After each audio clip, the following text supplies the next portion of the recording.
Do you need a business idea? Let's say you have that entrepreneur mindset. You know you want to start a business. You know the only real way for you to become super wealthy someday and to make a lot of money and take control of your life is to own a business. You're tired of asking for time off. We need a business idea.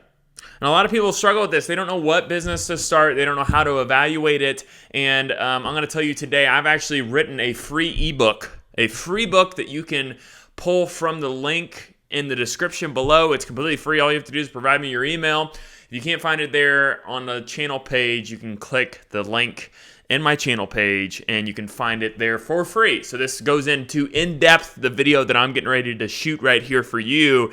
In-depth, if you want a really fully immersive version of this, go download that ebook today. Okay, so let's get into this.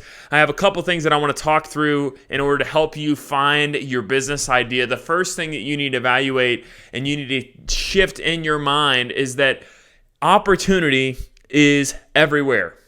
And that usually the best opportunities are the things that you don't really realize are out there. What that means is, hey, you're thinking about starting a business and you're thinking about all the other ideas that people are kind of throwing out on social media, but a lot of business ideas are actually, and a lot of people make a ton of money in boring businesses. You think of a porta potty business, right? There's a guy out there who rents out porta potties and makes a ton of money. That's not a sexy, exciting business, but there's so many different business ideas that you need to open your mind to the opportunities around you. The best thing to do is to write down every single business that interacts with your current occupation. So let's say you're working at a grocery store, right? Write down every business that interacts with that business. Somebody's sealing the parking lot with asphalt. Somebody manufactured the shelving in the store. Somebody cleans the store. Somebody paints the outside. Somebody does something with the store. All the businesses that interact. Who delivers the food? Who delivers the bread? If you're in the bread aisle, who delivers that? What about the meat? Who delivers the meat? What is going on? How many businesses? And you just have a little notepad. Buy a little notepad for $5. Start writing every business that you see. You're driving to go get a haircut. You're going to be driving by contractor vans. You're going to be driving by different businesses. You're in a haircut. How many businesses interact with that haircut place, that barber shop, or that salon? How many businesses interact with it? Is that even a good business to start? And you're writing down businesses that you see throughout your entire day.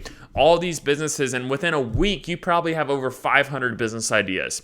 Also, research online. My page, my YouTube page, if you go back, I've posted a ton of videos. I've reviewed over 200 business ideas on my page. So if you're really thinking about starting a business, go watch every single one of those videos and say, is this business for me? Is this business for me? You need to take massive action. Take massive action. Write down tons of business ideas, tons of them. And then what you want to do next, and this is in my book, but you want to rank these by these 6 categories. Okay, you're going to give a score between 1 and 5 in these categories. 1 being super low, 5 being the best. Number 1, we're going to evaluate the business on its startup cost. How much is this going to require from me to have money to start this business? If it's a lot, it's a 1. We don't want to start a business with a ton of startup capital, okay? You can, very hard. I recommend starting a business with low startup capital. So a 5 for me would be a business that requires very little money to start. Okay, the next number 2 is expertise. Do we have the expertise to do this?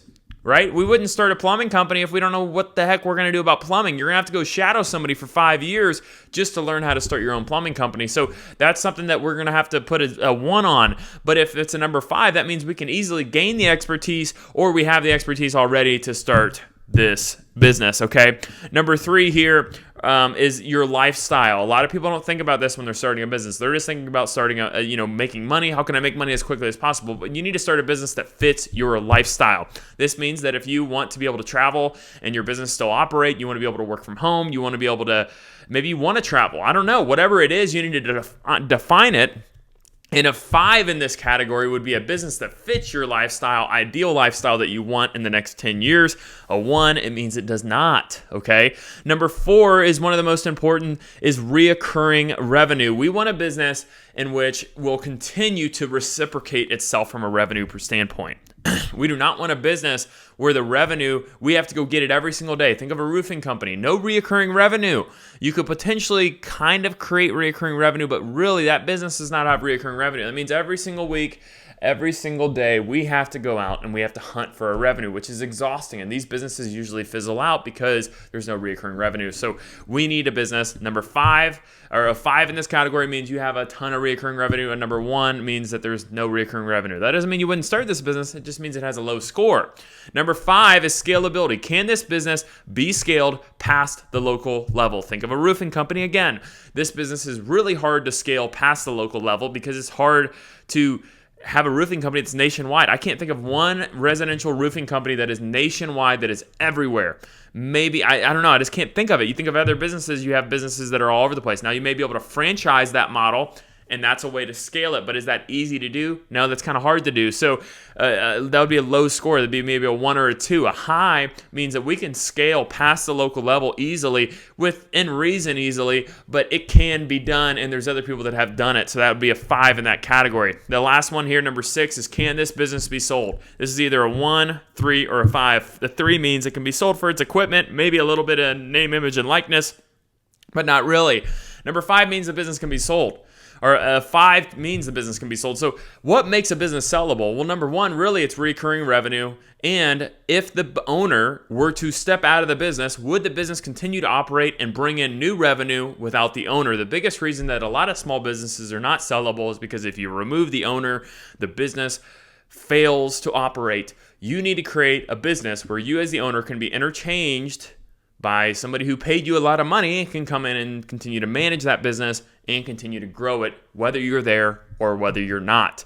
A business that is fully controlled by the owner and dictates the revenue coming in is a business that can't be sold very well. So that'd be a low score. We want a business that can be sold. So what you're doing is in these 6 categories, you're adding up a score in all 6, and then you get a total score. And what you're going to do is with all these business ideas, maybe you have 500 business ideas, you're going to sit down and you're going to evaluate every single one of them, and each one's going to have a score. And by the end, you're going to have 10 to 15 businesses that have really high scores.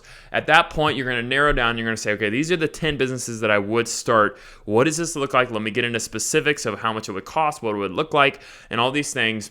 And that's how you would narrow down the top businesses that you should start. And if you really want to have a full in-depth conversation with me, I'd be happy to book a call. You can click on the link in my channel page bio to book a call with me, and I'd be happy to help you out. Also, please download my ebook for free. You can really dive into specifics on how to really choose which business. I'd be happy to help you out with it. I spent a lot of time on it. So please read it. It's free. It's going to help you out. So if you like today's video, please hit like and subscribe.